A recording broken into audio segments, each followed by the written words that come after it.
ইবনে মাজার 856 নম্বর হাদিস। এই হাদিসের মধ্যে রাসূল আকরাম সাল্লাল্লাহু আলাইহি সাল্লাম ইরশাদ করেন, মা হাসাদাতকুমুল ইয়াহুদু আলা শাই মা হাসাদাতকুম আলা সালামি ওয়াত তামিন। আল্লাহ নবী বলেন, ইহুদিরা তোমাদের কোনো বিষয় ঈর্ষা করে না, দুইটা বিষয় ঈর্ষা করে। এক নাম্বার আলাস সালাম, তোমরা যে পরস্পরকে সালাম দাও, এই আমলটার কারণে ইহুদিরা তোমাদেরকে ঈর্ষা করে। সুবহানাল্লাহ। আমরা মুসলমান একজন আরেকজনকে বলি আসসালামু আলাইকুম, আপনার উপর শান্তি বর্ষিত, ইহুদিরা ঈর্ষা করে। কত ফজিলতের কাজ মুসলমানরা করে।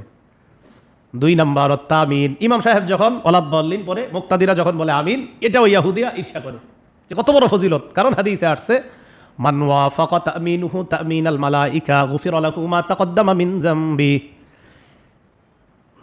যারা আমিন বলে তাদের আমিন আর ফেরেশতাদের আমিন যদি একসাথে হয়ে যায়, আমিন যারা বলে তাদের সাথে ফেরেশতারা আমিন বলে, তাদের আমিন আর ফেরেশতাদের আমিন যদি একসাথে হয়ে যায়, গুফিরা লাহু মা তাকদ্দামা মিন যামবিহি, আল্লাহ পাক রব্বুল আলামিন তার পিছনের সব গুনাহ মাফ করে দেয়। হ্যাঁ, সব গুনাহ মাফ করে দেয়। তাহলে এইটা ঈর্ষা করে, সালাম আর আমিনের ব্যাপারে ঈর্ষা করে। তা আপনারা আজকে আমিন মিছিল দিয়ে বলবেন নাকি?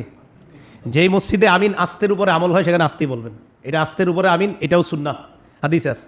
তো যেই মসজিদে আমিন আস্তের উপরে আমল করে সবাই এই সুন্নাহর উপর আমল করেন, তাহলে বলবেন হুজুর জোরে না বললে ফেরেশতারা শুনবে না।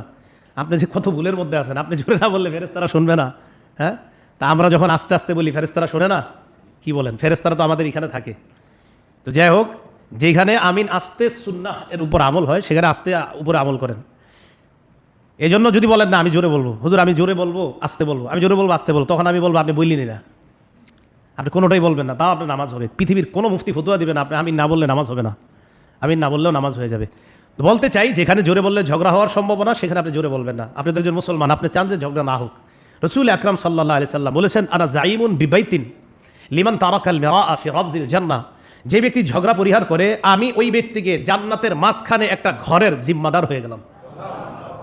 হ্যাঁ, তো এই জন্য ঝগড়া পরিহার করা। তো যেখানে আমিন আস্তে সুন্নাহের উপর আমল হয় সেখানে আস্তেই করা, ঝগড়া মুঠি করবেন না। আল্লাহ আমাদের সকলকে আমল করার তৌফিক দান করেন।